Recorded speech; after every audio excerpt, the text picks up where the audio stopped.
मध्ये अतिशय भयंकर घटना समोर आली आहे। कौटुंबिक जाच आणि मानसिक छळाला कंटाळून एका विवाहितेने स्वतःला पेटून घेत आपली जीवनयात्रा संपवल्याची हृदयद्रावक घटना आष्टी तालुक्यातील मेहेर गल्ली येथे घडली आहे।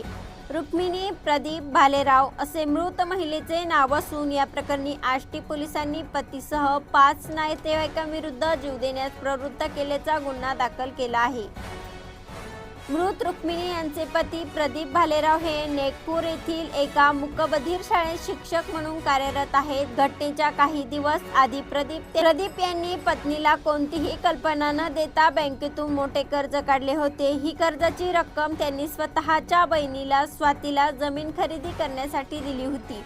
जेव्हा रुक्मिणी यांनी या आर्थिक व्यवहाराबाबत पतीला विचारणा केली तेव्हापासून त्यांचा छळ सुरू झाला। पतीला साथ देत नणंद, नंदवा आणि इतर नातेवाईकांनी रुक्मिणी यांना फोनवरून धमकावणे आणि मानसिक त्रास देण्यास सुरुवात केली।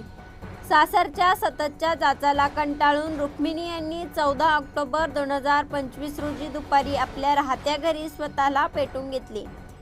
त्यांना तातडीने अंबाजोगाई येथील सरकारी रुग्णालयात दाखल करण्यात आले होते, मात्र त्या 70-80% भाजल्या असल्याने त्यांची प्रकृती चिंताजनक होती।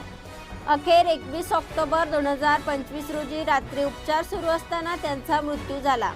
रुक्मिणी यांचे भाऊ भागवत राजेंद्र डोरले यांनी दिलेल्या तक्रारीवरून पोलिसांनी प्रदीप गोरक्षनाथ भालेराव पती, स्वाती जालिंदर सुरवसे ननंद जालिंदर उर्फ बापू सुरवसे, नंदवा राणी महेश आगलावे ननंद, गणेश बापासाहेब जिरेकर चुलत मामाचा मुलगा यांच्यावर आष्टी पोलीस ठाण्यात भारतीय न्याय संहिता BNS 2024 कलम 108 आणि 3 अन्वये गुन्हा दाखल करण्यात आला आहे। सहाय्यक पोलीस उपनिरीक्षक नामदेव यादवराव धनवडे या प्रकरणाचा अधिक तपास करत आहे। ही घटना ऐकून याविषयी आपल्याला काय वाटते? आपली प्रतिक्रिया नक्की कळवा।